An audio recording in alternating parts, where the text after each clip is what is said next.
नमस्कार दोस्तों, स्वागत है आपका मॉर्निंग सेशन के डे 11 में। दोस्तों, आज के सेशन में टोटल नंबर ऑफ क्वेश्चंस 25 रहेंगे और ये सभी प्रश्न आपके हिस्ट्री, ज्योग्राफी, पॉलिटी, इकोनॉमिक्स और मिसलेनियस से संबंधित होंगे। और ये जो मॉर्निंग सेशन है ये सभी एग्जाम्स के लिए काफ़ी हेल्पफुल होने वाला है, ठीक है। और अगर आप इस मॉर्निंग सेशन का पीडीएफ प्राप्त करना चाहते हैं तो आप हमारे टेलीग्राम चैनल से जुड़ जाइए। हमने अपने टेलीग्राम चैनल का लिंक इस वीडियो के डिस्क्रिप्शन बॉक्स में दिया है, आप डायरेक्ट यहाँ से जुड़ सकते हैं। तो चलिए, आज के सेशन का फर्स्ट प्रश्न है आपके सामने कि निम्नलिखित में से कौन से स्थल में 3 नगरों के अवशेष प्राप्त हुए हैं। किस स्थल से 3 नगरों के अवशेष प्राप्त हुए हैं? ए है मोहनजोदड़ो, बी है धौलावीरा, सी है कालीबंगा और डी है बनावली। तो किस स्थल में से 3 नगरों के अवशेष प्राप्त हुए हैं? तो इसका राइट आंसर बी होगा, धौलावीरा से। धौलावीरा से 3 नगरों के अवशेष प्राप्त हुए हैं। याद रखिएगा, जो धौलावीरा है ये गुजरात में स्थित है, कच्छ के रण के पास। देखिए, यहाँ से शैलकृत जलकुंड मिले हैं। हड़प्पा लिपि के बड़े आकार के 10 चिन्हों वाला एक शिलालेख भी मिला है, ठीक है। तो धौलावीरा से क्या क्या मिले हैं? तो याद रखिएगा, 3 नगरों के अवशेष प्राप्त हुए हैं, शैलकृत जलकुंड प्राप्त हुए हैं, हड़प्पा लिपि के बड़े आकार के 10 चिन्हों वाला एक शिलालेख मिला है। ये सभी धौलावीरा से प्राप्त हुआ है। देखिए, मोहनजोदड़ो से और धौलावीरा से संबंधित आप इस फैक्ट को जरूर याद रखिएगा कि धौलावीरा को यूनेस्को ने वर्ष 2021 में विश्व विरासत स्थल की सूची में शामिल किया है। तो धौलावीरा को यूनेस्को के द्वारा वर्ष 2021 में विश्व विरासत स्थल की सूची में शामिल किया गया है। देखिए, मोहनजोदड़ो से क्या मिला है? मोहनजोदड़ो से नर्तकी की कांस्य मूर्ति मिली है, पशुपतिनाथ की मूर्ति मिली है एवं स्नानागार मिला है, ठीक है। ये कहाँ से मिला है? मोहनजोदड़ो से। और आप जानते हैं कि हड़प्पा सभ्यता का सबसे बड़ा नगर मोहनजोदड़ो को माना जाता है, ठीक है। फिर देखिए, कालीबंगा। कालीबंगा आप जानते हैं ये राजस्थान में है और कालीबंगा से जुते हुए खेतों के निशान मिले हैं। ये भी कई बार एग्जाम में पूछा गया है। फिर देखिए, बनावली। बनावली आपका हरियाणा में पड़ता है और यहाँ से हल्का टेराकोटा प्राप्त हुआ है। आप जानते हैं कि टेराकोटा किसको बोलते हैं? पकी हुई मिट्टी को, आग में पकी हुई मिट्टी को टेराकोटा कहा जाता है। पकी हुई मिट्टी को क्या कहा जाता है? टेराकोटा कहा जाता है। तो एक बार आप रिवीजन कर लीजिए। हाँ, और याद रखिएगा कि अगर आपसे पूछा जाए, मोहनजोदड़ो ये तो हड़प्पा सभ्यता का सबसे बड़ा नगर है, लेकिन ये वर्तमान में पाकिस्तान में पड़ता है, ठीक है। अगर आपसे पूछे कि भारत में हड़प्पा सभ्यता का सबसे बड़ा नगर किसको माना जाता है, तो हड़प्पा सभ्यता का सबसे बड़ा नगर भारत में राखीगढ़ी है, ठीक है। राखीगढ़ी ये हड़प्पा सभ्यता का सबसे बड़ा नगर है भारत में, ठीक है। भारत में पूछे, अगर ओवरऑल कहेगा तब आपका मोहनजोदड़ो होगा। तो भारत में राखीगढ़ी हड़प्पा सभ्यता का सबसे बड़ा नगर है और ये कहाँ पे है? हरियाणा में स्थित है, ठीक है। तो एक बार आप इसको अच्छे से देख लीजिएगा, ये काफी इंपॉर्टेंट है, ठीक है। चलिए, अगला प्रश्न देखते हैं। प्रश्न संख्या 2 है आपके सामने कि लेखन कला की उचित प्रणाली विकसित करने वाली सबसे प्राचीन सभ्यता कौन सी थी? लेखन कला की उचित प्रणाली विकसित करने वाली सबसे प्राचीन सभ्यता कौन सी थी? ए है सिंधु, बी है मिस्र, सी है सुमेरिया और डी है चीन। तो लेखन कला की उचित प्रणाली विकसित करने वाली सबसे प्राचीन सभ्यता सुमेरिया की सभ्यता थी। कौन सी सभ्यता थी? सुमेरिया की सभ्यता थी। आप याद रखिएगा कि सुमेरिया सभ्यता के लोग प्राचीन विश्व के प्रथम लिपि आविष्कारक थे, ठीक है। सुमेरिया सभ्यता के जो लोग थे ये प्राचीन विश्व के प्रथम लिपि आविष्कारक थे, ठीक है। देखिए, इनकी प्रारंभिक लिपि का स्वरूप अत्यंत सरल एवं आदिम हुआ करता था। देखिए, सुमेरिया की क्यूनिफॉर्म लिपि सुमेरिया की क्यूनिफॉर्म लिपि को सामान्यतः प्राचीनतम लिपि माना जाता है। तो सबसे प्राचीनतम लिपि कौन सा है? आपका क्यूनिफॉर्म लिपि है, ठीक है, याद रखिएगा। चलिए, अगला प्रश्न देखते हैं। त्रयी किसका नाम है? त्रयी किसका नाम है? ए है तीनों वेदों का, बी है धर्म, संघ एवं युद्ध का, सी है हिंदू धर्म के 3 देवताओं का और डी है 3 मौसमों का। तो त्रयी किसको कहा जाता है? तो याद रखिएगा, 3 वेदों को त्रयी कहा जाता है। देखिए, ऋग्वेद, यजुर्वेद तथा सामवेद को वेद त्रयी या त्रयी कहा जाता है, ठीक है। तो ऋग्वेद, वैसे तो वेदों की संख्या 4 है, ठीक है। वेदों की संख्या कितनी है? 4 है। और सबसे बाद का वेद है आपका अथर्ववेद। अथर्ववेद जो है ये सबसे बाद का वेद है, लेकिन अथर्ववेद को त्रयी में शामिल नहीं किया जाता है। यानी वेद त्रयी में कौन कौन से वेद शामिल हैं? ऋग्वेद, यजुर्वेद और सामवेद शामिल हैं, ठीक है। तो ऋग्वेद और यजुर्वेद और सामवेद, ऋग्वेद, यजुर्वेद तथा सामवेद का जो सम्मिलित रूप है इसी को त्रयी कहा जाता है, ठीक है। और आप जानते हैं कि ऋग्वेद के ऋचाओं के अध्ययन करने वाले ऋषि को होत्री कहा जाता है, यजुर्वेद का अध्ययन करने वाले को अधर्वयु कहा जाता है और सामवेद का अध्ययन करने वाले को उद्रात्री कहा जाता है। ठीक है। तो याद रखिएगा कि ऋग्वेद के अध्ययनकर्ता को होत्री, यजुर्वेद के अध्ययनकर्ता को अथर्वयु और सामवेद के अध्ययनकर्ता को उद्रात्री कहा जाता है। और सामवेद को याद रखिएगा भारतीय संगीत का जनक कहा जाता है। सामवेद को भारतीय संगीत का जनक कहा जाता है। देखिए, अगर आपसे पूछा जाए कि सबसे प्राचीनतम वेद कौन सा है, सबसे प्राचीन वेद है आपका ऋग्वेद और सबसे बाद का वेद यानी सबसे नया वेद है आपका अथर्ववेद। वेदों की कुल संख्या 4 है। अगर आपसे वेदांग पूछे तो वेदांग की संख्या 6 है। ठीक है, वेदों को भली भांति समझने के लिए वेदांग की रचना की गई थी। तो वेद 4 है और वेदांग की संख्या कितनी है, 6 है। ठीक है, वेदांग 6 है। याद रखिएगा पुराण कितने हैं, पुराण 18 है, पुराणों की संख्या 18 है। उपनिषद कितने हैं, उपनिषद 108 है। ठीक है, तो इन सब चीज़ को आप जरूर याद रखिएगा। सबसे नई वेद आपका अथर्ववेद है और अथर्ववेद में जादुई माया एवं वशीकरण का वर्णन है। ठीक है, जादुई माया एवं वशीकरण का जो वर्णन है ये आपका अथर्ववेद में है। ठीक है, चलिए अगला प्रश्न देखते हैं। प्रश्न संख्या 4 है आपके सामने कि आजीवक संप्रदाय के संस्थापक कौन थे। आजीवक संप्रदाय के संस्थापक कौन थे। ए है आनंद, बी है उपाली, सी है मखली गोसाल और डी है भद्रबाहु। तो आजीवक संप्रदाय के संस्थापक कौन थे, तो याद रखिएगा मखली गोसाल हुए थे। मखली गोसाल ये आजीवक संप्रदाय के संस्थापक थे। याद रखिएगा जो मखली गोसाल थे ये प्रारंभ में महावीर स्वामी के शिष्य हुआ करते थे। ठीक है, आप जानते हैं कि महावीर स्वामी जैन धर्म में 24वें तीर्थंकर माने जाते हैं ये, और इनका प्रतीक चिन्ह सिंह है। वैसे हमने जैन धर्म पे एक कंप्लीट लेक्चर अपने इस चैनल पे डाला है। अगर आप देखना चाहते हैं तो आप हमारे प्ले लिस्ट में जाइए। ठीक है, इस यूट्यूब चैनल के प्ले लिस्ट में जाइए। प्ले लिस्ट में प्राचीन इतिहास का एक अलग से आपको प्ले लिस्ट मिलेगा जिसमें हमने जितने भी अभी तक हमने टॉपिक कंप्लीट करवाए हैं वो सभी वीडियो आपको एक जगह मिल जाएगा। ठीक है, तो महावीर स्वामी के बारे में आपको यहाँ से अच्छे से जानकारी मिल जाएगा।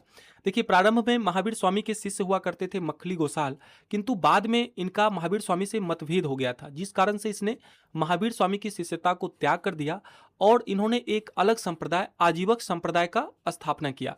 किसने, मखली गोसाल ने। देखिए, मत नियतिवादी जो आजीवक संप्रदाय के लोग होते हैं इनका जो मत है ये नियतिवादी है, यानी भाग्यवादी ये होते हैं। ठीक है, यानी भाग्य को ज्यादा ये प्रबलता देते हैं। ठीक है, देखिए आजीवक संप्रदाय के अनुसार याद रखिएगा कि इसके अनुसार संसार की प्रत्येक वस्तु भाग्य द्वारा पूर्व नियंत्रित एवं संचालित होती है। मतलब आजीवक संप्रदाय का मानना है, आजीवक संप्रदाय के लोगों का मानना है कि भाग्य में जो लिखा हुआ है आपको वही मिलेगा। ठीक है, भाग्य से ज्यादा कुछ नहीं मिल सकता, और जो भाग्य है, भाग्य में जो लिखा हुआ है ये पूर्व नियंत्रित एवं संचालित होता है। जो वस्तु भाग्य संसार की जो प्रत्येक वस्तु है ये भाग्य द्वारा पूर्व नियंत्रित एवं संचालित होती है। ठीक है, तो भाग्यवादी हम तो कहते हैं भाग्यवादी मत बनिए, कर्मवादी बनिए, कर्म पे बिलीव करिए। ठीक है, कर्म से भाग्य का निर्माण होता है। ठीक है, चलिए अगला प्रश्न देखते हैं। प्रश्न संख्या 5 है आपके सामने कि निम्न में से कौन सा अभिलेख विश्व के प्रथम विज्ञापन के तौर पर जाना जाता है। निम्न में से कौन सा अभिलेख विश्व के प्रथम विज्ञापन के तौर पर जाना जाता है। तो ए है दसपुर अभिलेख, बी है सोहगाड़ा अभिलेख, सी है सुपिया अभिलेख और डी है एरन अभिलेख। तो कौन सा अभिलेख विश्व के प्रथम विज्ञापन के तौर पर जाना जाता है, तो याद रखिएगा दसपुर अभिलेख। दसपुर अभिलेख को विश्व के प्रथम विज्ञापन के तौर पर जाना जाता है। ठीक है, आप जानते हैं कि दसपुर अभिलेख से रेशम बुनकरों की श्रेणी की जानकारी मिलती है। तो रेशम बुनकरों की श्रेणी की जानकारी देने वाला आपका दसपुर अभिलेख है। देखिए, दसपुर अभिलेख विश्व के प्रथम विज्ञापन के तौर पर जाना जाता है। दसपुर अभिलेख को विश्व के प्रथम विज्ञापन के तौर पर जाना जाता है और इसे मंदसौर अभिलेख भी कहा जाता है। दसपुर अभिलेख का अन्य नाम मंदसौर अभिलेख भी है और इसकी रचना वत्स भट्ट के द्वारा किया गया था। मंदसौर अभिलेख, इसी को दसपुर अभिलेख भी कहते हैं, इसकी रचना वत्स भट्ट के द्वारा किया गया था। और ये जो अभिलेख है यह गुप्त सम्राट कुमारगुप्त प्रथम के शासनकाल का एक प्रसिद्ध लेख है। आप जानते हैं कि यही कुमारगुप्त है जिसने नालंदा विश्वविद्यालय की स्थापना किया था। ठीक है, नालंदा विश्वविद्यालय की स्थापना करने वाला कौन था, कुमारगुप्त हुआ था। ठीक है, तो दसपुर अभिलेख से आप याद रखिएगा कि रेशम बुनकरों की श्रेणी की जानकारी मिलती है और यह विश्व के प्रथम विज्ञापन के तौर पर इस अभिलेख को जाना जाता है। ठीक है, चलिए अगला प्रश्न देखते हैं। प्रश्न संख्या 6 आपके सामने कि निम्नलिखित में से कौन सा शासक पृथ्वीराज चौहान के नाम से प्रसिद्ध है। निम्नलिखित में से कौन सा शासक पृथ्वीराज चौहान के नाम से प्रसिद्ध है। ए है पृथ्वीराज प्रथम, बी है पृथ्वीराज द्वितीय, सी है पृथ्वीराज तृतीय और डी है इनमें से कोई नहीं। तो पृथ्वीराज चौहान के नाम से कौन से शासक प्रसिद्ध है, तो याद रखिएगा पृथ्वीराज तृतीय प्रसिद्ध है। ठीक है, याद रखिएगा जो पृथ्वीराज तृतीय था ये अजमेर का शासक हुआ करता था। आप जानते हैं इसके बारे में कि इन्होंने 2 युद्ध किया था, तराइन का प्रथम युद्ध और तराइन का द्वितीय युद्ध। ये काफी इंपॉर्टेंट है। आप जानते हैं कि तराइन का प्रथम युद्ध 1191 ईस्वी में लड़ा गया था मोहम्मद गोरी और पृथ्वीराज चौहान के बीच, जिसमें चौहान विजयी हुआ था और मोहम्मद गोरी पराजित हुआ था। लेकिन अगले ही वर्ष तराइन उत्तरायण का द्वितीय युद्ध हुआ था 1192 ईस्वी में, और इस युद्ध में पुनः पृथ्वीराज चौहान और मोहम्मद गोरी के बीच युद्ध हुआ था, लेकिन इसमें पृथ्वीराज चौहान पराजित हुआ था और मोहम्मद गोरी विजित हुआ था। ठीक है, नहीं, मोहम्मद गोरी जीत गया था और पृथ्वीराज चौहान की हार हो गई थी। ठीक है, तो उत्तरायण का दोनों युद्ध आप जरूर याद रखिएगा, काफी इंपॉर्टेंट है। उसका डेट भी, इसका ईस्वी भी आप जरूर याद रखिएगा। ठीक, चलिए अगला प्रश्न देखते हैं। प्रश्न संख्या 7 है आपके सामने कि निम्नलिखित में से किसने प्रसिद्ध कुतुब मीनार के निर्माण में योगदान नहीं दिया। निम्नलिखित में से किसने प्रसिद्ध कुतुब मीनार के निर्माण में योगदान नहीं दिया। ए है कुतुबुद्दीन ऐबक, बी है इल्तुतमिश, सी है अलाउद्दीन खिलजी और डी है फिरोज शाह तुगलक। तो कुतुब मीनार के निर्माण में योगदान किसने नहीं दिया था? तो याद रखिएगा, अलाउद्दीन खिलजी ने कुतुब मीनार के निर्माण में कोई योगदान नहीं दिया था। आप जानते हैं कि कुतुब मीनार की नींव कुतुबुद्दीन ऐबक ने डाली थी। कुतुबुद्दीन ऐबक को आप जानते हैं, इसको लाख बख्श के नाम से भी जाना जाता है। ठीक है, इसको कुरान ख्वां भी कहा जाता है। ठीक है, इसके बारे में हमने दिल्ली सल्तनत पे करीब 3.5 घंटे का एक वीडियो बनाया है। अगर आप उसको देखना चाहते हैं तो आप इस वीडियो के डिस्क्रिप्शन बॉक्स में उसका लिंक हमने दे दिया है। आप यहाँ से पूरे दिल्ली सल्तनत को कंप्लीट कर सकते हैं। दिल्ली सल्तनत पे करीब 3.5 घंटा का ये लेक्चर होगा। ठीक है, देखिए इल्तुतमिश इसको पूरा किया था। कुतुब मीनार को पूरा किसने किया था? इल्तुतमिश ने इसको पूरा करवाया था। देखिए अलाउद्दीन इसमें कोई भूमिका नहीं निभाया था, लेकिन फिरोज शाह तुगलक, आप जानते हैं कि फिरोज शाह तुगलक के समय में कुतुब मीनार का जो चौथी मंजिल था ये थोड़ा सा क्षतिग्रस्त हुआ था। तो इसने क्या किया था? फिरोज शाह तुगलक ने चौथी मंजिल की मरम्मत करवाई थी और साथ ही साथ इसके ऊपर एक 5वीं मंजिल भी बनवा दी थी। ठीक है, तो यानी कुतुबुद्दीन ऐबक, इल्तुतमिश और फिरोज शाह तुगलक ये तीनों संबंधित है कुतुब मीनार के निर्माण के योगदान में। ठीक है, तो चलिए अगला प्रश्न देखते हैं। प्रश्न संख्या 8 है आपके सामने कि कृष्णदेवराय के दरबार में अष्टदिग्गज कौन थे? कृष्णदेवराय के दरबार में अष्टदिग्गज कौन थे? ए है 8 मंत्री, बी है 8 तेलुगु कवि, सी है 8 महान सेनापति और डी है 8 परामर्शदाता। तो कृष्णदेवराय के दरबार में अष्टदिग्गज 8 तेलुगु कवि हुआ करते थे। आप जानते हैं कि कृष्णदेवराय इसने आंध्र भोज की उपाधि धारण की थी। कृष्णदेवराय ने आंध्र भोज की उपाधि धारण किया था और इसके काल को तेलुगु साहित्य का स्वर्ण युग कहा जाता है। ठीक है, कृष्णदेवराय के काल को तेलुगु साहित्य का स्वर्ण युग कहा जाता है। और याद रखिएगा कि कृष्णदेवराय इसका शासनकाल विजयनगर साम्राज्य में तेलुगु साहित्य का क्लासिक युग माना जाता है। तेलुगु साहित्य का क्लासिक युग या कह लीजिए तेलुगु साहित्य का स्वर्ण युग। ठीक है, किसके काल को कहा जाता है? कृष्णदेवराय के काल को कहा जाता है। देखिए इनके दरबार में तेलुगु के 8 महान विद्वान एवं कवि रहते थे जिन्हें अष्टदिग्गज कहा जाता था। ठीक है, तो कृष्णदेवराय के दरबार में तेलुगु के 8 महान विद्वान एवं कवि रहते थे जिन्हें अष्टदिग्गज कहा जाता था। और यही आज का प्रश्न भी था आपका। देखिए कृष्णदेवराय की रचना कौन कौन सी थी? आप इसको जरूर याद रखिएगा। इनकी रचना है आपका आमुक्त माल्यद। ठीक है, आमुक्त माल्यद जो है ये कृष्णदेवराय की रचना है और कृष्णदेवराय के द्वारा नागलपुर नामक नगर की स्थापना की गई थी। कौन से नगर? नागलपुर नामक नगर की स्थापना कृष्णदेवराय के द्वारा किया गया। ये अगला प्रश्न देखते हैं। प्रश्न संख्या 9 है आपके सामने कि अनबर ए सुहेली नामक ग्रंथ निम्नलिखित में से किसका अनुवाद है? अनबर ए सुहेली नामक ग्रंथ निम्नलिखित में से किसका अनुवाद है? ए है पंचतंत्र, बी है महाभारत, सी है रामायण और डी है सूरसागर। तो अनबर ए सुहेली नामक जो ग्रंथ है ये पंचतंत्र का अनुवाद है। किसका अनुवाद है? पंचतंत्र का अनुवाद है। याद रखिएगा अनबर ए सुहेली के नाम से पंचतंत्र का अनुवाद मुल्ला हुसैन वाइज काशिफी ने किया था। किसने किया था? मुल्ला हुसैन वाइज काशिफी ने किया था।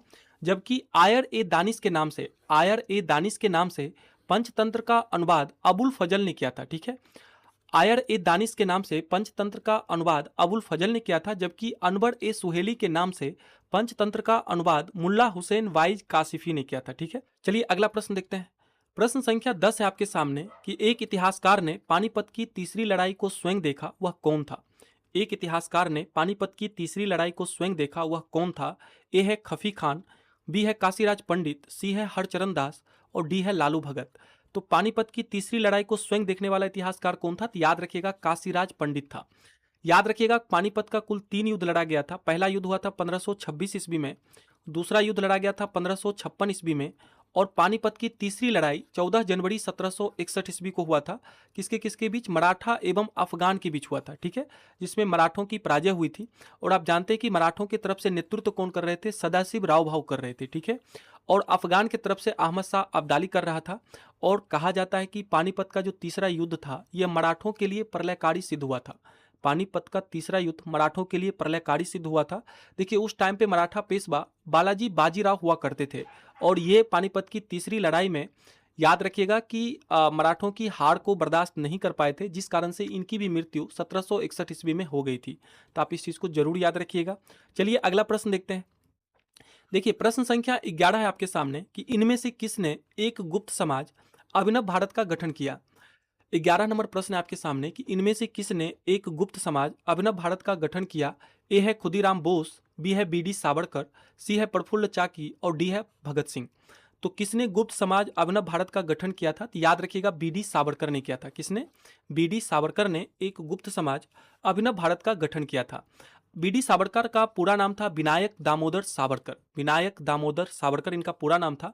देखिए बी डी सावरकर के द्वारा अभिनव भारत का गठन किया गया था 1904 ईस्वी में।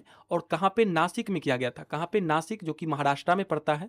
और अभिनव भारत के संस्थापक बी डी सावरकर हुए थे। आप जानते हैं कि इनके द्वारा 1899 ईस्वी में, कब? 1899 ईस्वी में स्थापित मित्र मेला ही वर्ष 1904 में एक गुप्त सभा अभिनव भारत के रूप में परिवर्तित हो गया। यानी जो अभिनव भारत है ये मित्र मेला के स्थान पे आया। किसके स्थान पे? मित्र मेला के स्थान पे। और आप जानते हैं कि मित्र मेला का गठन 1899 ईस्वी में बी डी सावरकर के द्वारा किया गया था। और इसी मित्र मेला के स्थान पे अभिनव भारत का गठन नासिक यानी महाराष्ट्र में 1904 ईस्वी में बी डी सावरकर के द्वारा किया गया था। तो अभिनव भारत से जुड़ा हुआ है आपका मित्र मेला। आप इस चीज को जरूर याद रखिएगा। अगला प्रश्न देखते हैं। प्रश्न संख्या 12 है आपके सामने कि इनकलाब जिंदाबाद का नारा किसने दिया। इनकलाब जिंदाबाद का नारा किसने दिया? ए है इकबाल, बी है एम के गांधी, सी है चंद्रशेखर आजाद, डी है भगत सिंह। तो इसका नारा इनकलाब जिंदाबाद का नारा भगत सिंह के द्वारा दिया गया था। आप जानते हैं कि जो इनकलाब जिंदाबाद का नारा है ये मौलवी हसरत मोहानी किसके द्वारा लिखा गया है? मौलवी हसरत मोहानी द्वारा लिखा गया था।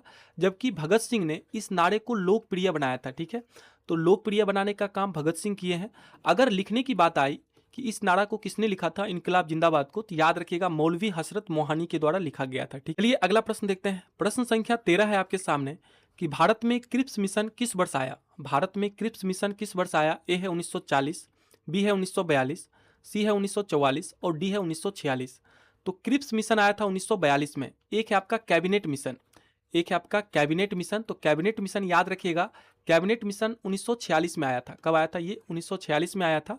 जबकि क्रिप्स मिशन 1942 में आया था। याद रखिएगा 1942 में आपका क्रिप्स मिशन आया था।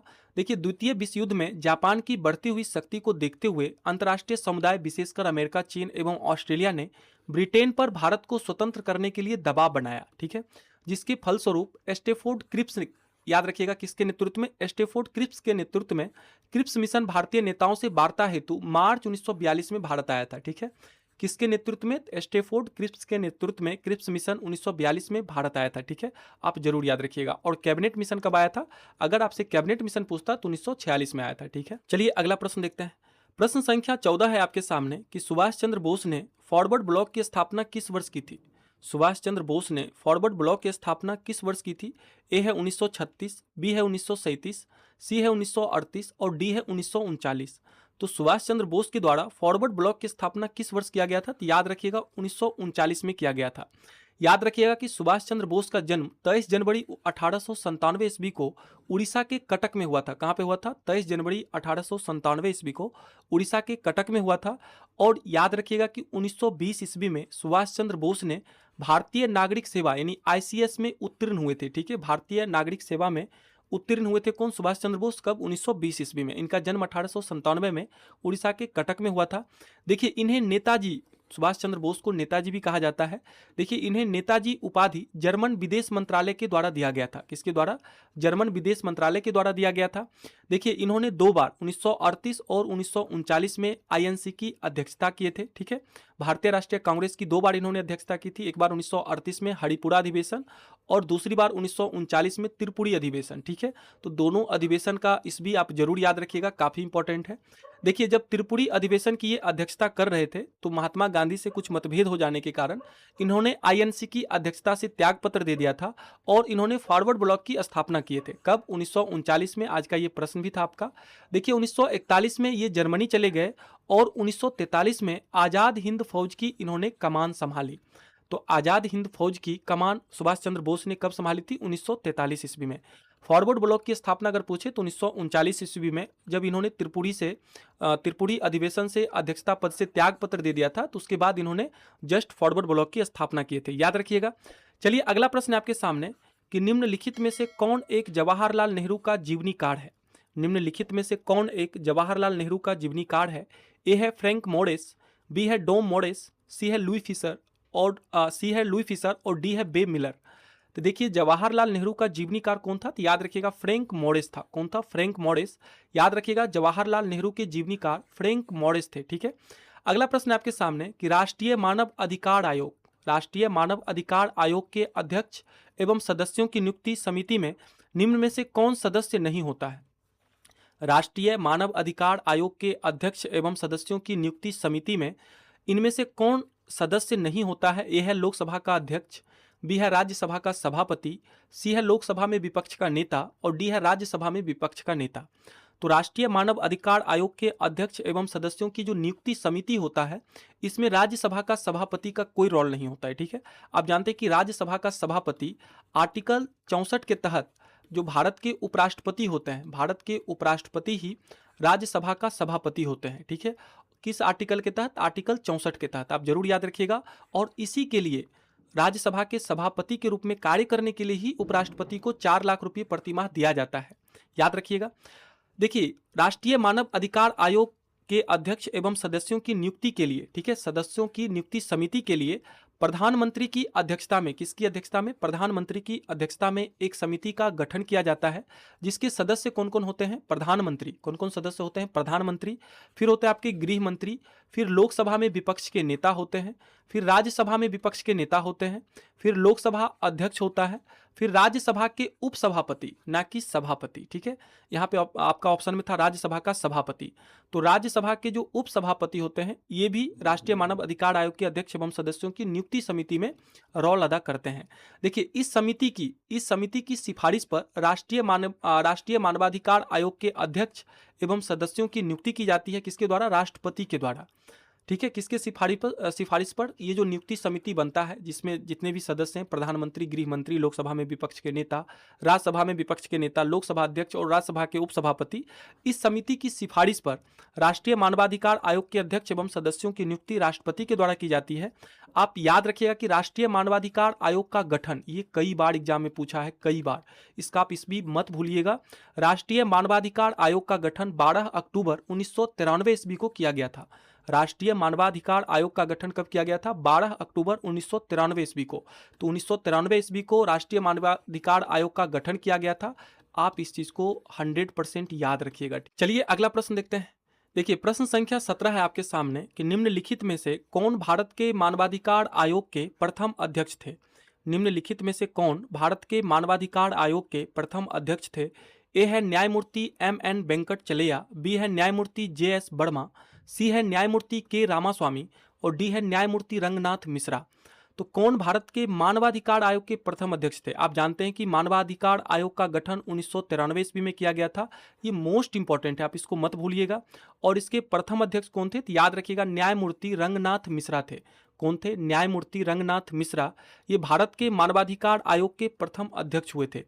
याद रखिएगा कि भारत के राष्ट्रीय मानवाधिकार आयोग की स्थापना 12 अक्टूबर 1993 ईस्वी को किया गया था। ये कई बार एग्जाम में पूछा गया है, आप इस चीज को मत भूलिएगा। देखिए इसके प्रथम अध्यक्ष भारत के पूर्व न्यायाधीश न्यायमूर्ति रंगनाथ मिश्रा थे, ठीक है। तो भारत के मानवाधिकार आयोग के प्रथम अध्यक्ष कौन थे? न्यायमूर्ति रंगनाथ मिश्रा थे। और मानवाधिकार आयोग का गठन कब किया गया? 1993 ईस्वी को, आप मत भूलिएगा, ठीक है। चलिए अगला प्रश्न देखते हैं। प्रश्न संख्या 18 है कि नवयुवकों द्वारा 18 वर्ष की आयु पर मताधिकार का पहली बार प्रयोग किस आम चुनाव में किया गया।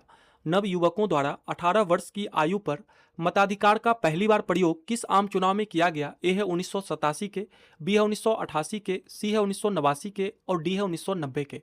तो पहली बार नवयुवकों के द्वारा 18 वर्ष की आयु पर मताधिकार का प्रयोग कब किया गया था? तो 1989 के आम चुनाव में किया गया था। याद रखिएगा कि आर्टिकल 326, किस आर्टिकल? आर्टिकल 326 में वयस्क मताधिकार को मान्यता दी गई है। वयस्क मताधिकार को मान्यता आर्टिकल 326 में दिया गया है। काफी इंपॉर्टेंट आर्टिकल है। देखिए 61वें संविधान संशोधन अधिनियम 1988 द्वारा मताधिकार की आयु को 21 वर्ष से घटाकर 18 वर्ष किया गया था।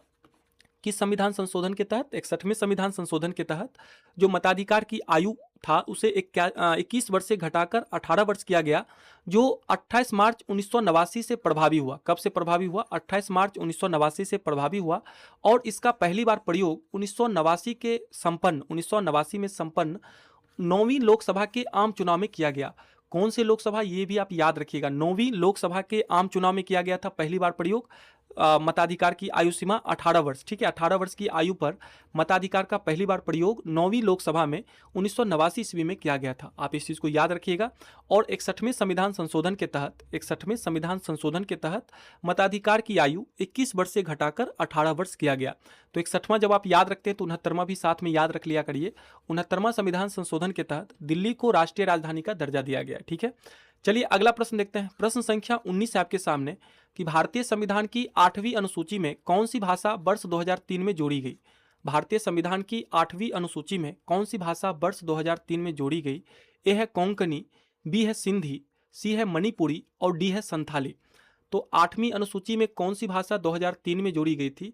आप जानते हैं कि 92वां संविधान संशोधन के तहत 92वां संविधान संशोधन के तहत मैथिली, संथाली, बोडो, डोगरी, मैथिली, ठीक है, मैथिली, संथाली, बोडो और डोगरी, ये 4 भाषा को जोड़ा गया था। तो इसका राइट आंसर आपका ऑप्शन नंबर डी हो जाएगा, संथाली। आप जानते हैं कि जो भाषा का वर्णन है ये 8वीं अनुसूची में है। हमारे संविधान के 8वीं अनुसूची में भाषा का वर्णन है और मूल संविधान में कुल 14 भाषाएं थी, जबकि वर्तमान में इसकी संख्या कुल 22 हो गई है, ठीक है। यानी 8 भाषा को और बढ़ाया गया है और ये जितने भी भाषा आप स्क्रीन पे देख रहे हैं यही सब बढ़ा है। और किस संविधान संशोधन के तहत ऐड किया गया है भाषा को, आप जरूर याद रखिएगा। देखिए 21वें संविधान संशोधन के तहत सिंधी को जोड़ा गया, 71वें के तहत कोंकणी, मणिपुरी एवं नेपाली को जोड़ा गया और 92वें संविधान संशोधन के तहत मैथिली, संथाली, बोडो एवं डोगरी को जोड़ा गया। तो ये सभी जितने भी संशोधन हैं ये भी आप याद रखिएगा और ये जो भाषा जोड़ी गई है आप इसको भी याद रखिएगा। देखिए 8वीं अनुसूची में जो मान्यता प्राप्त 22 भाषाएं हैं, इसका विवरण इस प्रकार से है। कौन कौन सी भाषाएं एक बार आप देख लीजिए। असमिया, बंगला, गुजराती, हिंदी, कन्नड़, कश्मीरी, कोंकणी, मणिपुरी, मलयालम, मराठी, नेपाली, ओडिया, पंजाबी, संस्कृत, सिंधी, तमिल, तेलुगु, उर्दू, बोडो, डोगरी, संथाली एवं मैथिली। तो ये सभी जो भाषा है इसे संविधान के द्वारा मान्यता प्राप्त है। और याद रखिएगा एग्जाम में इस तरह से पूछ दिया जाता है कि इनमें से किस भाषा को संविधान की 8वीं अनुसूची में शामिल नहीं किया गया है। तो ज़्यादातर आपको अंग्रेजी देखने को मिलेगा, ठीक है। अंग्रेजी इतना विख्यात लैंग्वेज है लेकिन फिर भी इसको संविधान सभा के द्वारा या संविधान के द्वारा मान्यता प्राप्त नहीं है, ठीक है। फिर देखिए आपका भोजपुरी, उसके बाद फिर आपका राजस्थानी, ये सभी जो भाषा है ये एग्जाम में बार बार रिपीट होते हैं, इसको पूछा जाता है, ठीक है। जैसे पूछ देगा किस भाषा को संविधान में मान्यता प्राप्त नहीं है। अगर अंग्रेजी आप देखिएगा, अगर नहीं पढ़े हुए रहिएगा तो आपको थोड़ा भी शक नहीं होगा इस पर। आपको लगेगा कि नहीं अंग्रेजी को तो जरूर प्राप्त होगा, क्योंकि आप हर जगह देखते हैं अंग्रेजी का यूज होता है, लेकिन अंग्रेजी को मान्यता प्राप्त नहीं है, याद रखिएगा, ठीक है। चलिए अगला प्रश्न देखते हैं। प्रश्न संख्या 20 है आपके सामने कि निम्नलिखित में से किस आधार पर भारतीय नागरिकता प्राप्त नहीं की जा सकती है? किस आधार पर भारतीय नागरिकता प्राप्त नहीं की जा सकती है? ए है जन्म द्वारा, बी है देशीकरण द्वारा, सी है किसी भूभाग के सम्मिलन द्वारा और डी है भारतीय बैंक में धन जमा करके। तो किस प्रकार से भारतीय नागरिकता प्राप्त नहीं की जा सकती है? तो इसका राइट आंसर डी होगा, भारतीय बैंक में धन जमा करके। यानी आप धन के द्वारा भारत की नागरिकता प्राप्त नहीं। देखिए हमारे संविधान में जो नागरिकता का प्रावधान किया गया है इसका वर्णन है संविधान के भाग 2 में, ठीक है। और भारत में जो नागरिकता मिलती है ये एकल नागरिकता है, ठीक है। यहाँ पे एकल नागरिकता का प्रावधान है और एकल नागरिकता का प्रावधान कहाँ से लिया गया है? जरूर याद रखिएगा, ब्रिटेन के संविधान से लिया गया है। देखिए नागरिकता का वर्णन आर्टिकल 5 से 11 के बीच में और संविधान के भाग 2 में है, ठीक है। देखिए भारतीय नागरिकता अधिनियम 1955 द्वारा भारतीय नागरिकता निम्न तरीकों से प्राप्त की जा सकती है। ए है जन्म द्वारा, बी है देशीकरण द्वारा। देशीकरण द्वारा प्राप्त करने के लिए आपको 10 वर्षों तक निवास करना अनिवार्य है। फिर है पंजीकरण या रजिस्ट्रीकरण के द्वारा, इसके लिए 7 वर्षों तक आपको निवास करना होगा। फिर है रक्त संबंध या वंशक्रम द्वारा और आपका अगला है 5वां कि किसी भूभाग के भारत में सम्मिलन द्वारा, ठीक है, किसी भूभाग के भारत में सम्मिलन द्वारा, ठीक है। ये सभी ये जो 5 जो तरीके हैं इससे भारतीय नागरिकता ग्रहण की जाए। चलिए अगला प्रश्न देखते हैं। प्रश्न संख्या 21 है आपके सामने कि काली क्रांति का संबंध इनमें से किससे है? काली क्रांति का संबंध इनमें से किससे है? ए है मत्स्य उत्पादन से, बी है कोयला उत्पादन से, सी है कच्चा तेल उत्पादन से और डी है सरसों उत्पादन से। तो काली क्रांति का संबंध कच्चा तेल उत्पादन से है। किससे है? कच्चा तेल उत्पादन से है। देखिए, नीली क्रांति का संबंध मत्स्य उत्पादन से है। नीली क्रांति का संबंध मत्स्य उत्पादन से है। देखिए, गुलाबी क्रांति का संबंध प्याज उत्पादन से है। हरित क्रांति का संबंध खाद्यान्न उत्पादन से है। लाल क्रांति का संबंध मांस और टमाटर उत्पादन से है। पीली क्रांति का संबंध तिलहन उत्पादन से है। तो ये सभी क्रांति आप जरूर याद रखिएगा, ये एग्जाम में रिपीट होते हैं। चलिए अगला प्रश्न देखते हैं। प्रश्न संख्या 22 है आपके सामने कि इंद्रधनुषीय क्रांति का संबंध इनमें से किससे है? इंद्रधनुषीय क्रांति का संबंध इनमें से किससे है? ए है हरित क्रांति से, बी है श्वेत क्रांति से, सी है नीली क्रांति से और डी है उपरोक्त सभी से। तो इसका राइट आंसर डी होगा, उपरोक्त सभी से। इंद्रधनुषीय क्रांति ये हरित क्रांति, श्वेत क्रांति, पीली क्रांति, नीली क्रांति, लाल क्रांति, सुनहरी क्रांति, भूरी क्रांति, रजत और खाद्यान्न क्रांति का सम्मिलित रूप है। ठीक है। देखिए, वर्ष 2000 ईस्वी में केंद्र सरकार ने नई राष्ट्रीय कृषि नीति की घोषणा की और इस नीति के तहत इंद्रधनुषीय क्रांति की परिकल्पना प्रस्तुत की गई। ठीक है। देखिए, इसके अंतर्गत प्रत्यक्ष या अप्रत्यक्ष रूप से कृषि के क्षेत्र से संबंधित सभी क्रांति, कृषि के क्षेत्र से संबंधित सभी क्रांतियों को शामिल किया गया। यानी कृषि से संबंधित जितने भी क्रांति हैं उन सभी का सम्मिलित रूप आपका कौन सा है? इंद्रधनुषीय क्रांति है। ठीक है। अगला प्रश्न देखते हैं। प्रश्न संख्या 23 है आपके सामने कि निम्न राज्यों में से किस राज्य में जाड़े के मौसम में बारिश मिलती है? किस राज्य में जाड़े के मौसम में बारिश मिलती है? ए है केरल, बी है तमिलनाडु, सी है पश्चिम बंगाल, डी है उड़ीसा। तो किस राज्य में जाड़े के मौसम में बारिश मिलती है? तो इसका राइट आंसर बी होगा, तमिलनाडु राज्य में। देखिए, अक्टूबर नवंबर के महीने में उत्तर पूर्व मानसून, जिसको लौटते हुए मानसून भी बोलते हैं, से तमिलनाडु के तटवर्ती इलाकों में वर्षा होती है। ठीक है। अक्टूबर नवंबर के महीने में उत्तर पूर्व मानसून, जिसको लौटते हुए मानसून भी बोलते हैं, से तमिलनाडु के तटवर्ती इलाकों में वर्षा होती है। आप इस चीज को जरूर याद रखिएगा। अगला प्रश्न है कि भारत में नियोजित अर्थव्यवस्था इनमें से किस पर आधारित है? भारत में नियोजित अर्थव्यवस्था इनमें से किस पर आधारित है? ए है समाजवादी व्यवस्था पर, बी है मिश्रित व्यवस्था पर, सी है पूंजीवादी व्यवस्था पर और डी है गांधीवादी व्यवस्था पर। तो भारत में नियोजित अर्थव्यवस्था जो है ये मिश्रित व्यवस्था पर आधारित है। किस पर आधारित है? मिश्रित व्यवस्था पर आधारित है नियोजित अर्थव्यवस्था। याद रखिएगा कि मिश्रित अर्थव्यवस्था पर आधारित है भारत का नियोजित अर्थव्यवस्था और मिश्रित अर्थव्यवस्था में निजी एवं सार्वजनिक क्षेत्रों का सह अस्तित्व होता है। ठीक है। मिश्रित अर्थव्यवस्था में निजी एवं सार्वजनिक दोनों क्षेत्रों का सह अस्तित्व। चलिए अगला प्रश्न देखते हैं और ये आज के सेशन का ये लास्ट प्रश्न है। प्रश्न है कि सोन एवं नर्मदा नदी का उद्गम स्थल इनमें से कहाँ है? सोन एवं नर्मदा नदी का उद्गम स्थल इनमें से कहाँ है? ए है पलामू की पहाड़ी से, बी है अमरकंटक से, सी है पूर्वी घाट से और डी है अरावली से। तो सोन एवं नर्मदा नदी का उद्गम स्थल दोनों का एक ही है, अमरकंटक। क्या है आपका? अमरकंटक है। आप जानते हैं कि जो नर्मदा नदी है ये बिंद एवं सतपुड़ा के मध्य भ्रंश घाटी से होकर बहती है। ठीक है। नर्मदा नदी बिंद एवं सतपुड़ा के मध्य भ्रंश घाटी से होकर बहती है। देखिए, छोटा नागपुर पठार की पहाड़ियों से दामोदर नदी निकलती है और याद रखिएगा कि दामोदर नदी ये हुगली नदी में जाकर मिलती है। किस नदी में? हुगली नदी में मिलती है। दामोदर नदी के बारे में आप जानते हैं, इसको बंगाल का शोक कहा जाता है। बंगाल का शोक किस नदी को कहते हैं? दामोदर नदी को कहते हैं। आप जानते हैं कि बिहार का शोक किसको कहते हैं? अगर आपसे पूछ दिया जाए बिहार का शोक किसको बोलते हैं? कोसी नदी को बिहार का शोक कहा जाता है। अगर हम पूछे चीन का शोक किस नदी को कहा जाता है? तो याद रखिएगा होंगहो नदी को चीन का शोक कहा जाता है। ठीक है। तो में इतना ही रखते हैं। अगर आपको मेरा यह प्रयास अच्छा लगता है तो आप इस वीडियो को ज़्यादा से ज़्यादा अपने दोस्तों के बीच शेयर किया करिए और अगर आप इस सेशन का PDF प्राप्त करना चाहते हैं तो आप हमारे टेलीग्राम चैनल से जुड़ जाइए। हमने टेलीग्राम चैनल का लिंक इस वीडियो के डिस्क्रिप्शन बॉक्स में दे दिया है, आप डायरेक्ट यहाँ से जुड़ सकते हैं। तो चलिए फिर मिलते हैं आपसे नेक्स्ट वीडियो में, तब तक के लिए बाय।